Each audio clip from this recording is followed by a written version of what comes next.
balik lagi ke talk show Tanda Tanya. Kalau nggak tanya, mau tahu dari mana? Nah, kali ini Tanda Tanya bakal membahas suatu hal yang menarik bersama saya Brigita Zening, dan nanti akan ada narasumber yang benar-benar akan menjawab pertanyaan-pertanyaan kita, rasa penasaran kita tentang topik kita hari ini. Nah, apa sih topik kita hari ini? Kita bakal ngobrol mengenai kenapa angka pernikahan di Indonesia tuh turun, terutama di kalangan Gen Z nih, yang saat ini emang tidak menjadikan pernikahan itu menjadi prioritas. Jadi kayak nomor kesekian ratus lah. Jadi kayak memang membuat angka pernikahan di Indonesia itu turun, terbukti dari data statistik Indonesia di tahun 2023, angka pernikahan tercatat sebanyak 1,5 juta pernikahan, di mana angka ini turun 7,51% jika dibandingkan di tahun 2022 lalu yang menyentuh angka 1.710.000 angka pernikahan. Sekitaran turun 200.000 pernikahan, tapi itu memang kayaknya tengah menjadi tren gitu di kalangan Gen Z, apalagi di negara-negara maju seperti Jepang juga dan Korea itu juga sedang mengalami penurunan. Nah, kita akan membahas nih kenapa angka pernikahan di Indonesia turun, utamanya di kalangan Gen Z yang sudah tidak menjadikan pernikahan itu menjadi prioritas. Sudah ada bersama kami psikolog dari UMS, Mbak Fiska Puspa Arinda. Tepuk tangan dong teman-teman. Halo Mbak Fiska, apa kabar? Alhamdulillah baik. Nah Mbak, ini teman-teman kita di studio ini banyak kan Gen Z juga nih. Ini berarti emang mereka harus buka telinga lebar-lebar tentang apa yang akan kita bahas hari ini. Nah, sebenarnya nih Mbak, dari fenomena yang terjadi utamanya di kalangan Gen Z ya. Karakteristik Gen Z ini kan agak berbeda nih dari yang karakteristik generasi-generasi dari Y, dari milenial dan lain sebagainya, itu berbeda. Sebenarnya tuh bagaimana sih karakteristik umum dari para Gen Z ini? Oke. Jadi Gen Z ini tuh memang unik ya, Mbak. Jadi memang ini tuh mereka tuh lahir di tahun sekitaran 95 sampai 2010-an gitu. Nah, di tahun-tahun itu seperti yang kita tahu ya teman-teman, jadi kayak semua teknologi itu udah dalam kondisi yang udah stabil, udah settle, istilahnya udah nggak kayak yang berkembang lagi, tapi memang udah settle gitu, sehingga mereka tuh apa-apa mau cari di internet, terus kemudian mau menggunakan teknologi dengan mudah tuh sangat-sangat enak gitu loh. Nah, karakteristiknya itu tuh mereka memang orangnya digital native ya gitu. Jadi memang mereka lahirnya karena teknologi sudah settle, maka mereka mudah mendapatkan informasi dari manapun gitu. Kadang menerima informasi dari sana, dari sini, dari mana-mana gitu ya, sehingga mereka kadang bingung juga saking gitu. Mudahnya mendapatkan gitu, effortless banget. Iya, karena digital native tadi ya. Terus kemudian mereka itu sebenarnya juga karakteristiknya mereka selain tadi digital native, karena mereka punya banyak informasi, mereka tuh sebenarnya juga punya social awareness sih sebenarnya. Tapi social awareness-nya ini terkait sama lingkungan. Kayak mungkin teman-teman sekarang udah nggak asing ya, kayak misalnya Gen Z sekarang tuh banyak menggalakkan program-program kayak bagaimana sih minimalism, terus gimana sih zero waste dan lain sebagainya. Termasuk gitu ya. frugal living itu. Iya, frugal living gitu. Jadi itu mulai berkembang ke mereka gitu. Dan yang ketiga, selain digital native, kemudian mereka punya social awareness tadi ya terkait dengan lingkungan. Mereka juga punya karakteristik yang ketiga, itu mereka lebih suka dengan entrepreneur gitu. Mereka lebih suka usaha sendiri dibandingkan dengan generasi-generasi yang sebelumnya yang suka memang bekerja di perusahaan atau instansi yang udah settle gitu ya, yang udah jadi pokoknya setiap bulan terima gaji gitu ya. Tapi kalau Gen Z ini, mereka uniknya adalah mereka tuh suka gitu usaha, apalagi kalau itu value-nya tuh sangat-sangat cocok sama dia. Nah, itu dia suka banget gitu, dia bisa mengendalikan dirinya sendiri gitu. Nah, ini terkait dengan kebutuhan mereka, terkait dengan mereka tuh mencari kemandirian gitu, otonomi gitu. Jadi Gen Z ini tuh juga sangat-sangat erat kaitannya dengan mencari otonomi dari dirinya sendiri. Oleh karena itu mungkin sekarang kita banyak melihat mereka tuh suka ini ya, mengembangkan usaha-usaha sendiri, kemudian banyak sekali lah hal-hal yang mereka kembangkan dari value-value mereka sendiri. Gitu. Jadi 3 itu tadi sih. Berarti kemandirian nih kayak pengen ini ya istilahnya sekarang kemerdekaan finansial. Iya, kemerdekaan finansial. Terus nggak dicampur tangani, nggak dikekang gitu. Mereka punya kebebasan sendiri lah untuk menentukan apa yang mereka mau. Berarti cara pandangnya itu mempengaruhi kualitas hidup, gaya hidup, sama keputusan-keputusan gitu nggak sih Mbak? Iya. Pasti mempengaruhi ya, karena value itu kan sebuah value, sebuah nilai itu kan udah menjadi keyakinan ya, nggak hanya sekedar value, aku punya value ini, enggak, tapi itu memang sudah tumbuh dari anak-anak sampai dewasa gitu, sehingga itu pasti mempengaruhi yang namanya gaya hidup, pengambilan keputusan dan lain sebagainya. Apalagi tadi sifatnya tadi mau minta mau memiliki otonomi sendiri, baik dari kehidupannya, finansial dan lain sebagainya. Nah, berarti kan yang namanya, kita balik ke topik tadi, yang namanya pernikahan itu kan bukan hanya satu orang, tetapi menyatukan 2. Apakah itu juga mempengaruhi gitu loh? Kayak kalau menikah ntar aku nggak bebas nih, kalau menikah ntar gimana ya, kayak gitu-gitu nggak sih? Kayak membuat, karena cara berpikir, cara pandang Gen Z itu membuat pernikahan itu buat mereka tuh bukan menjadi prioritas lagi gitu. Iya, itu juga bisa menjadi salah satu pengaruh juga sih Mbak. Jadi kayak mereka kan tadi ya pengen kemandirian gitu. Nah kalau udah menikah, orang yang istilahnya misalnya kayak dia cewek nih ya, terus ada suaminya. Nah suaminya ini kan menjadi imam ya otomatis. Nah dia pasti akan ada aturan-aturan tertentu kan. Nah dia kayaknya akan rumit gitu memikirkan, nanti kalau aku udah nikah aku masih bisa kumpul sama teman-temanku nggak ya? Nanti kalau aku udah nikah aku masih bisa kerja nggak ya? Kayak gitu-gitu. Jadi mereka masih punya pemikiran-pemikiran itu gitu. Ketakutan-ketakutan akan masa depan.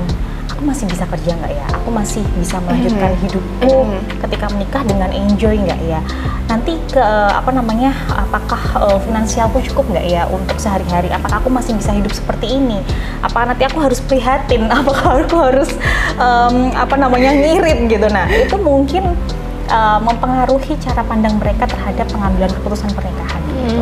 Tapi ada faktor lain nggak yang kayak membuat sifatnya Gen Z yang suka socialize kayak gitu-gitu, jadi kayak mereka tuh ngapain aku menikah, orang teman-teman aku banyak gitu. Tapi ada nggak sih kira-kira satu momen di Gen Z kayak mereka akan bisa memutuskan menikah, atau menurut dari kacamata psikologi sampai kapan sih mereka akan bisa bertahan kayak oh nggak apa-apa teman-teman aku belum nikah dan lain sebagainya seperti itu? Oke, jadi kan mereka itu sebenarnya berat untuk mengambil keputusan itu kan karena kecemasan itu sendiri ya. Yang namanya kecemasan itu pasti hubungannya sama sesuatu hal yang belum terjadi gitu. Nah itu mereka karena yang pertama bisa jadi nggak punya informasi terkait gimana sih pernikahan itu gitu. Bagaimana sih pernikahan itu nanti akan membuat hidupnya secara jangka panjang tuh seperti apa. Mereka nggak punya informasi atas itu, makanya mereka tuh cemas gitu kan. Tapi mereka juga nggak cari gitu informasi itu gitu. Nah kemudian mereka hanya melihat teman-temannya gitu kan, oh teman-temanku aja belum nikah dan mereka enjoy aja, ya udah nggak apa-apa gitu. Tapi biasanya akan berbanding terbalik dengan tekanan-tekanan di dalam keluarga dan masyarakat gitu. Kalau teman-teman mungkin masih ya nggak apa-apa lah, nanti lo nikah nanti aja gitu. Oh ini juga aku nggak apa-apa kok belum nikah di umur segini kan, misalnya seperti itu.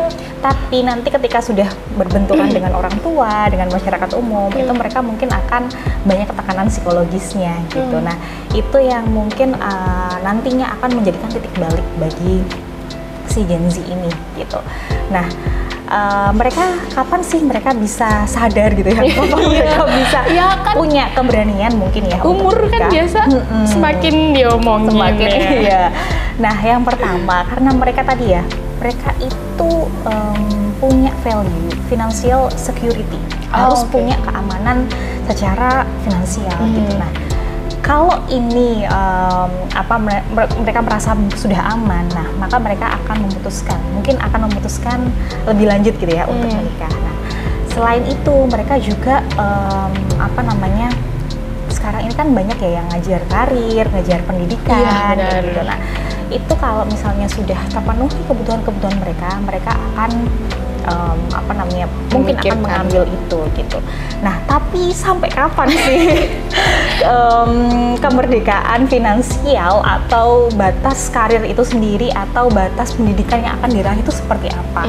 Nah, itu kan nggak ada batasan yang jelas ya bagi mereka gitu. Kapan aku harus dikatakan merdeka secara finansial atau kapan aku dikatakan aman secara finansial gitu. Nah, itu yang akan membuat Gen Z itu berpikir ulang gitu. Makanya kenapa mereka tuh habis sekolah S1 nanti lanjutin S2 lagi, lanjutin S3 gitu. Nah, karena mereka ingin mengejar itu terus gitu. Nah, sebenarnya yang perlu kita garis bawahin ya, bahwa menikah itu memang pasti perlu ya yang namanya keamanan finansial gitu. Tapi sejauh mana sih standar keamanan finansial itu sendiri sebenarnya? Itu harus gitu. ditentukan sendiri. Iya gitu. Jadi setiap orang kan beda-beda ya. Ada yang dia lebih nyaman ketika dia udah punya rumah misalnya ketika udah menikah. Ada yang ya udah ngontrak dulu juga nggak apa-apa gitu. Yang penting sama-sama memaklumi gitu. Nah, itulah yang kemudian menjadikan keputusan itu akan diambil atau enggak. Makanya mereka itu sebenarnya PR-nya adalah mencari yang namanya informasi pernikahan itu seperti apa sih gitu, dan kebutuhan pernikahan itu apa aja. Ternyata nggak cuman finansial aja loh, tapi juga secara mentally mereka harus siap gitu kan gitu. Nah, itu juga perlu mereka cari informasi-informasi seperti itu gitu. Nah, informasi itu didapatkan dari mana gitu ya. Lah mungkin kalau sama orang tua mereka itu juga bisa gitu, tapi mungkin gapnya terlalu panjang ya, terlalu jauh gitu ya.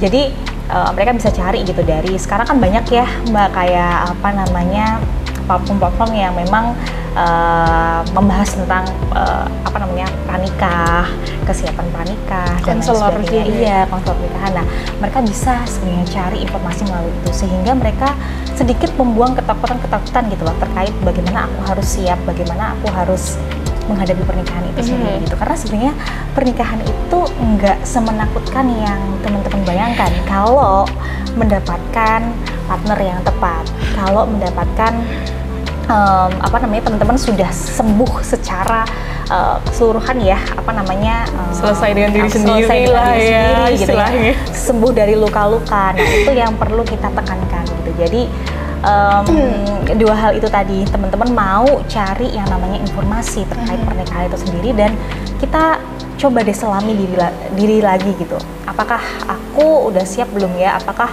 luka-lukaku masih ada ataukah perlu aku sembuhkan dulu atau seperti apa? Nah, itu juga perlu lebih intens lagi gitu ya, kita cari infonya terkait kondisi si Gen Z ini gitu.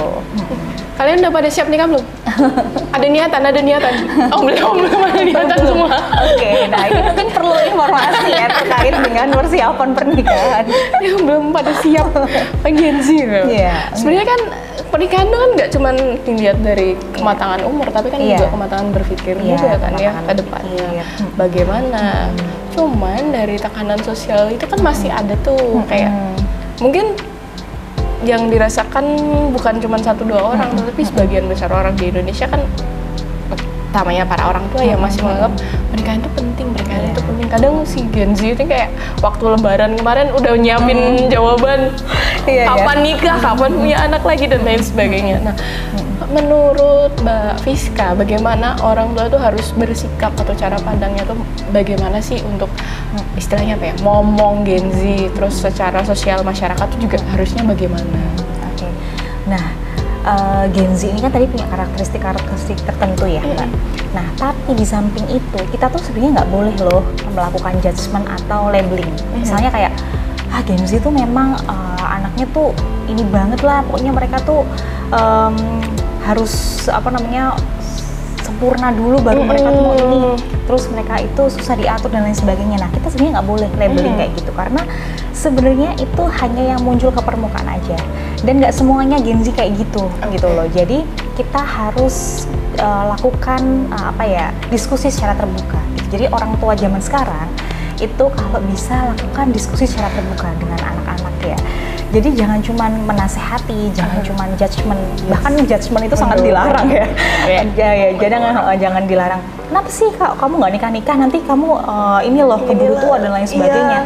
Nah, judgement itu semakin membuat si Gen Z itu sebenarnya takut gitu dan semakin tertekan secara psikologis. Nah, itu erat kaitannya dengan Gen Z yang sangat punya awareness yang tinggi ya dengan mental health ya, dengan kesehatan mental. Karena mereka punya kesehatan mental, awareness terhadap kesehatan mental, mereka nggak mau ditekan secara psikologis seperti itu, gitu. Kalau mereka udah tertekan, mereka akan bisa kena gitu loh, bisa kena mentalnya lah istilahnya, bisa kena mentalnya, dan mereka justru malah akan yang namanya denial, kemudian menarik diri dari lingkungannya, menarik diri dari orang tuanya. Nah, oleh karena itu orang tua itu justru mengedepankan diskusi-diskusi terbuka sama si anak ini. Kapan sih misalnya memang udah cukup, misalnya sudah cukup matang gitu ya untuk menikah gitu, kapan sih kamu pengen nikah?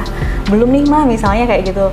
Apa yang membuat kamu tuh ragu dan lain sebagainya. Nah, itu tuh harus kita cari sebagai orang tua, bukan yang nanti kalau dan lain sebagainya. Nah, itu nanti anak tuh akan semakin menjauh dari orang tua gitu. Jadi yang perlu orang tua lakukan adalah tidak melakukan judgement yang pertama, dan yang kedua adalah melakukan diskusi terbuka gitu. Diskusi terbuka itu ya kita tidak hanya bertanya dan menjawab, tapi juga memvalidasi ya perasaan mereka bahwa oh kamu masih takut loh nikah karena ternyata mungkin belum siap secara finansial misalnya, oh atau karena mungkin membayangkan bahwa menjadi orang tua tuh ribet dan lain sebagainya. Coba yuk kita diskusi gimana sih biar nanti ekonominya stabil, apa aja yang bikin kamu lakukan, dan kalau misalnya menjadi orang tua itu seperti apa baiknya, itu diskusikan aja gitu. Jadi diskusi terbuka itu akan sangat membantu gitu bagi anak-anak itu, agar mereka itu merasa bahwa oh aku divalidasi oleh orang tua aku dipahami. Jadi mereka justru nasihat-nasihat itu akan lebih mudah masuk kalau diskusi secara terbuka, kemudian mereka divalidasi secara emosi. Pastinya Gen Z suka ya kalau emosi-emosinya itu divalidasi ya sama orang tua, sama lingkungan, itu pasti suka. Tapi mereka masih ngeyel kok kalau yang ini. Gitu. Tapi ini kan tren ini kan juga terjadi di negara-negara maju ya, Jepang, Korea, Amerika Serikat, yang memandang bahwa pernikahan itu nggak penting gitu, yang penting itu kerja, ngumpulin duit, bertahan hidup gitu kan istilahnya. Bisa nggak sih tren ini nantinya akan berhenti di Indonesia, apalagi kan Indonesia itu sebagai salah satu negara yang memegang tradisi pernikahan itu penting gitu. Suatu saat mungkin akan bisa berubah ya gitu. Ketika kita memandang pernikahan itu tidak hanya sekedar untuk apa ya, yaudahlah biar nggak zina gitu. Jadi bukan hanya itu gitu, tapi pernikahan ini kalau dalam agama Islam ya, itu kan adalah sebagian dari iman gitu loh. Maksudnya itu adalah separuh dari iman kita sendiri gitu. Sampai seperti itu gitu, istilahnya analoginya itu sampai separuh dari iman. Karena apa? Karena ketika kita menikah dengan orang yang tepat, dengan yang kita bisa saling membimbing, bisa saling memaklumi gitu, itu akan banyak hal yang justru memberikan banyak keberkahan gitu. Kayak misalnya, oh yang misalnya dulu aku ketika sama orang tuaku nggak pernah nih yang namanya diapresiasi gitu. Nah, ketika sama suami ternyata diapresiasi, menjadi semakin sehat mental, menjadi semakin ini. Nah, itu catatan ya dengan orang yang tepat gitu. Nah, bagaimana untuk memunculkan orang yang tepat ini gitu. Nah, itu yang menjadi PR ya. Jadi kita memang harus berbenah gitu.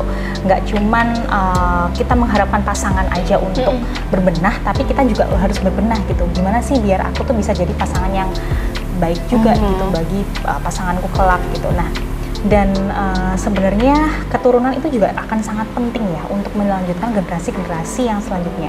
Jadi misalnya nih kita punya pemikiran seperti ini, lalu nanti siapa sih yang akan melanjutkan gitu kan? Nah, itu kan generasi yang selanjutnya gitu, yang akan melanjutkan hidup kita, yang akan melanjutkan istilahnya negara kita gitu. Nah, itu juga perlu kita pikirkan gitu, bahwa keturunan itu juga akan sangat penting ke sana gitu.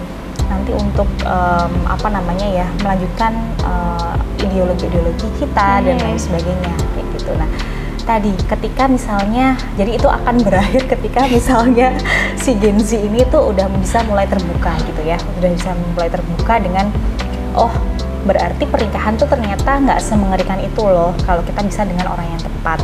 Lalu bagaimana mencari orang yang tepat?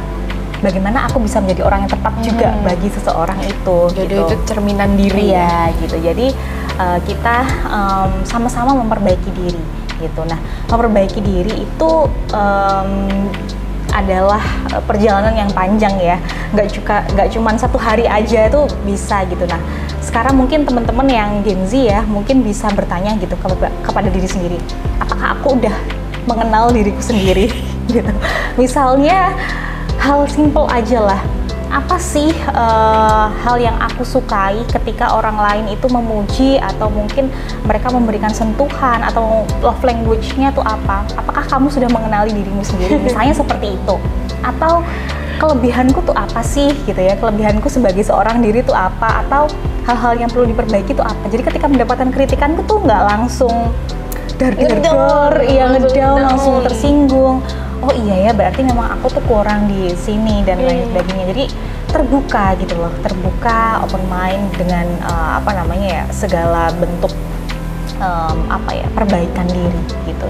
Nah, pernikahan itu juga sebenarnya intinya di situ gitu. Kita perjalanan panjang untuk ibadah itu ya untuk memperbaiki diri, untuk kita hidup lebih baik gitu ya, untuk bisa saling memahami. Nah, sebenarnya ketika itu dimaknai dengan hal-hal seperti itu, mungkin akan lebih, mereka akan nggak ketakutan gitu. Misalnya orang-orang Korea ya, itu kan memang sangat menurun drastis ya ininya. Mereka kurang apa lagi sih untuk kesiapan finansialnya gitu ya. Nah, ternyata kan berarti nggak cuma finansial aja gitu, karena mereka udah merasa aku udah cukup dengan diriku sendiri gitu. Mereka tidak ada itu tadi. Jadi memang landasan agama itu juga cukup penting sih Mbak, untuk kita berpikir bahwa oh ternyata memang menikah itu juga suatu sunnahnya Rasul gitu yang perlu kita lakukan gitu ketika memang kita sudah siap, ketika memang kita sudah matang kayak gitu. Pernikahan itu melengkapi kehidupan. Iya. Bukan yang menyempurnakan. Iya gitu. Jadi nggak ada nih yang.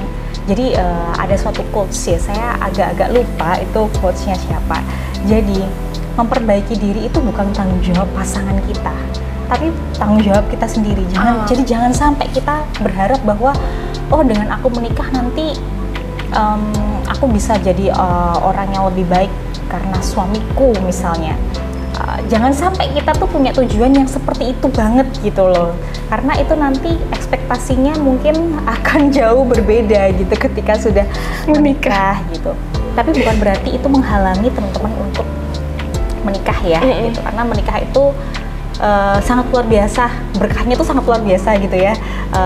Saya juga mengalami sendiri gitu loh, maksudnya dalam kehidupan pernikahan itu ketika kita dengan orang yang tepat, kemudian kita bisa dibimbing, kemudian kehidupan pernikahan itu sakinah mawaddah warahmah, itu benar-benar enak gitu ngejalaninya itu. Dan memang apa ya, keberkahan itu semakin mendekat gitu ketika kita, kalau misalnya kita memang memaknai itu sebagai hal suatu ibadah gitu.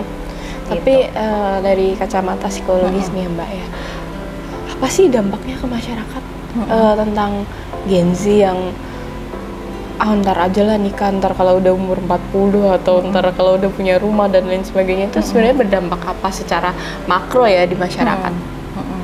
Secara ini ya makro, artinya kan mungkin seperti teman-teman tahu ya, ketika di Korea ini kita membahas coba yang sudah terjadi ya.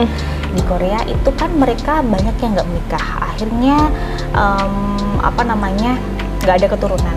Nah, akhirnya yang namanya perusahaan, instansi, kemudian usaha-usaha yang keluarga mereka punyai itu nggak ada yang meneruskan. Nah, itu yang pertama ya dari masyarakat. Kemudian itu kan berarti berdampak sangat besar ya. Berarti keberlangsungan, keberlangsungan gitu loh. Kehidupan. Jadi, oh ternyata tuh itu nggak cuman ngefek kecil loh ke masyarakat, tapi tuh efeknya besar. Bahkan bisa aja karena kurangnya orang, akhirnya perusahaan tutup gitu. kemudian nggak ada yang namanya lapangan pekerjaan itu lagi gitu kan. Akhirnya bisa jadi misalnya itu memproduksi apa hal yang paling penting gitu ya, akhirnya itu juga semakin menurun.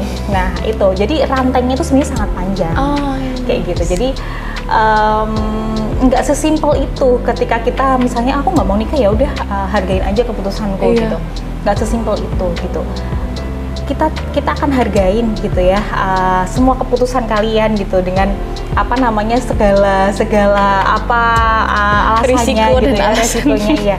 Karena itu kembali lagi ya ke teman-teman siap atau enggaknya. Tapi juga itu tadi loh, efeknya tuh sangat luar biasa gitu. Nggak cuman stigma aja, nggak cuman perubahan ini, tapi juga perubahan nilai-nilai sosial, perubahan tatanan yang sangat luar biasa gitu loh. Jadi itu dampaknya yang sangat serius sebenarnya kayak gitu. Nanti mungkin akan terasa juga di Indonesia ya, karena ini kalau Indonesia masih walaupun menurun tapi masih cukup stabil lah ya gitu. Masih belum yang signifikan banget. Cuman bisa nggak sih dampak kalau ini tren ini ada terus dalam beberapa tahun atau puluh tahun ke depan, populasi Indonesia kan juga menurun ya kalau berpikiran seperti ini. Nah itu kan itu adalah satu resiko tentang pemikiran Gen Z saat ini yang tentang pernikahan itu. Berarti kan seperti itu kan akan berdampak. Iya, akan sangat luas dan besar. Kita tanya nih teman-teman yang di sini nih, pengen menikah di umur berapa? Atau enggak pengen menikah kalau udah punya apa atau standarnya gimana gitu? Standarnya gimana sih? Minimum standar untuk kalian menikah tuh kayak mana? Apa? Minimal punya apa gitu? Oh, minimal punya rumah. Minimal punya rumah. Apa sih yang membuat teman-teman tuh pengen punya rumah ketika udah menikah? Lebih aman aja sih. Lebih aman ya. Oke. Dia mah gampang jual satu sawit 1 hektar langsung jadi rumah. Jadi keamanan secara ya ini juga sangat berkaitan erat Mbak. Yang namanya jadi di psikologi tuh ada ya teman-teman yang namanya dia itu hierarki kebutuhan. Nah ini itu dikembangkan oleh namanya tokohnya Bapak Abraham Maslow ya, terkenal dengan Maslow. Jadi ada yang namanya hierarki kebutuhan. Nah, kenapa kok orang itu tadi ya misalnya pengen punya rumah dulu? Nah, rumah ini kan sebenarnya adalah hal dasar gitu ya. Kebutuhan sandang, pangan, papan itu kan ini ya kebutuhan primer. Nah, ada 5 hierarki dalam Maslow ini tadi ya, hierarki kebutuhan. Yang pertama adalah kebutuhan fisiologis terkait dengan sandang, pangan, papan. Kemudian yang kedua adalah kebutuhan rasa aman atau safety needs. Ya itu misalnya kayak ya aku di rumah ini merasa aman karena ada penjagaan satpam misalnya, atau aku dalam negara yang aman tidak ada perang misalnya seperti itu. Nah kemudian yang ketiga adalah love and belonging. Jadi rasa aman dengan kalau udah mencapai rasa aman dia akan menemukan tadi rasa memiliki, kemudian rasa cinta gitu ya dengan pasangan, keluarga dan lain sebagainya, ataupun teman itu. Nah yang keempat adalah harga diri, kebutuhan harga diri yaitu self esteem. Nah kalau udah mencapai yang namanya love and belonging, maka dia bisa akan naik lagi ke kebutuhan harga diri. Dia bisa, oh aku punya harga diri yang baik nih kalau aku udah dicintain, udah di apa namanya, istilahnya dia punya cinta tanpa syarat gitu lah. Nah kalau udah mencapai harga diri, dia akan bisa naik lagi ke yang namanya aktualisasi diri. Nah makanya kenapa orang-orang itu bisa mengaktualisasikan dirinya kalau harga dirinya tuh udah baik. Jadi di hukum hierarki needs ini tadi ya, kita nggak akan bisa naik ke kebutuhan selanjutnya kalau kebutuhan sebelumnya itu nggak terpenuhi. Gitu. Jadi misalnya nih, kita mau ke love and belonging, tapi kita nggak di kebutuhan rasa aman, kita nggak terpenuhi. Misalnya contoh realnya ya, mohon maaf misalnya para tunawisma itu ya, mereka kan nggak punya kebutuhan fisiologis ya, maka mereka nggak punya kebutuhan rasa aman. Mereka selalu cemas gitu, nanti kalau aku tidur di sini ini aman nggak ya, ada orang dan lain sebagainya. Terus kemudian kebutuhan rasa aman itu kan nggak ada, maka apa namanya, hubungan antar keluarga itu juga nggak akan baik, love and belongingnya juga nggak akan ada gitu, apalagi sampai ke tingkat harga diri ataupun aktualisasi diri. Nah itu contoh sederhananya aja ya gitu. Tapi kebutuhan hierarchy needs ini itu nggak selalu cocok juga gitu ya. Ini memang apa namanya ya, ada tapi nggak selalu cocok juga. Memang mereka mungkin kebutuhan rasa amannya pengen dipenuhi dulu. Jadi kayak lebih sadar gitu nggak sih? Dari Gen Z sendiri pun lebih sadar, oh ya aku nggak mau ntar diriku repot di kemudian hari, makanya sangat terasa gitu loh hierarki kebutuhan itu lagi. Iya kan ya? Iya. Dan mereka sebenarnya sangat, ya pemikirannya mereka tuh sebenarnya sangat bijak ya. Ketika kita melihat dari kacamata yang lain gitu, mereka nggak mau misalnya ketika menikah nanti misalnya seorang laki-laki ya, aku nggak mau deh nanti istriku tuh kayak harus ikut susah. Mereka harus susah-susahan, aku harus bisa membuat mereka tuh aman, secure gitu kan. Nah sebenarnya ketika dilihat dari kacamata positif tuh mereka bijak gitu loh.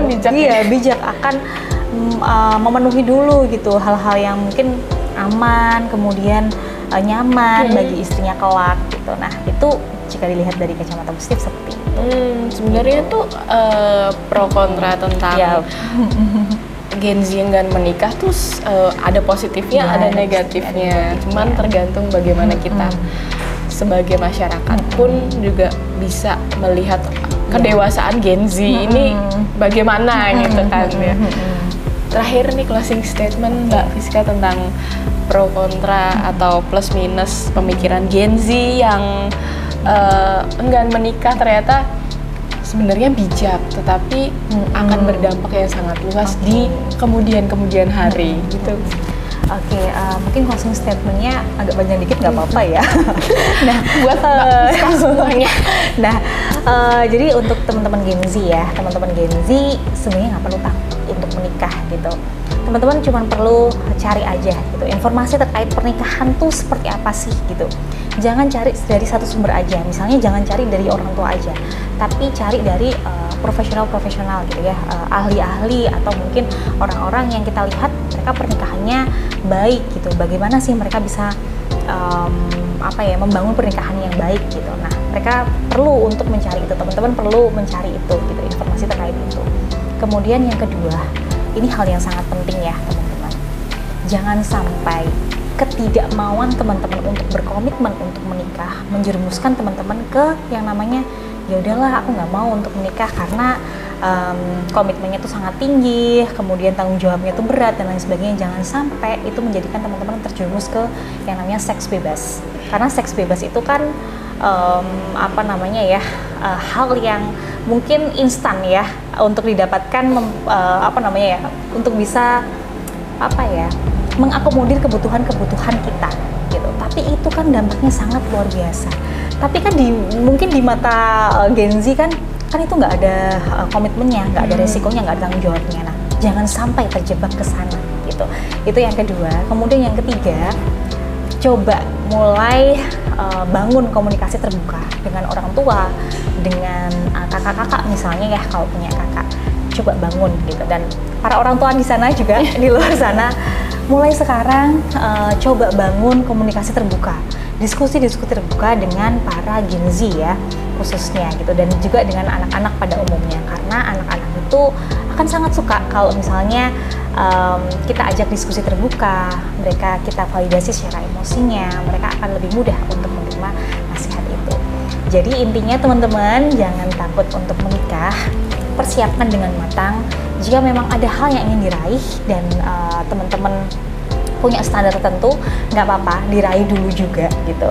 Tapi jangan lupakan bahwa menikah itu juga sebenarnya adalah separuh dari iman kita gitu ya. Kita persiapkan dengan matang, kita persiapkan dengan baik, maka teman-teman akan menjalani pernikahan yang insya Allah bahagia gitu, insya Allah aman, nyaman, dan tentram gitu. Mungkin itu aja sih closing statementnya itu aja. Catat nih guys. Satu lagi mungkin ya. Satu lagi. Jadi Gen Z, mumpung masih banyak waktu nih, silahkan mulai dari sekarang boleh belajar parenting. Jadi belajar parentingnya jangan pas jadi orang tua. Jadi biar gak. Jadi sebelumnya kita udah coba cari-cari nih, kan sekarang banyak tuh ya platform-platform yang mengedukasi gitu. Nah silahkan mulai dari sekarang. Jadi nanti kalau udah punya anak tuh udah nggak yang gelagapan atau kaget-kaget lagi gitu, tapi udah siap secara mental. gitu. Nggak cuman siapin pernikahan, tapi siapin juga jadi orang tua. Ya itu memang konsekuensi yang memang terikat ya. Pokoknya satu paket kalau mau menikah itu ya. Harus punya, harus memenuhi 5 kebutuhan, hierarki kebutuhan. Terus selesai sama diri sendiri, parenting, mempersiapkan masa depan. Oh wow. Ya banyak sekali ya memang sepertinya ya Mbak, tapi insya Allah bisa pelan-pelan gitu ya, pelan-pelan. Yuk bisa yuk menikah yuk. Akankah menjadi resolusi tahun ini?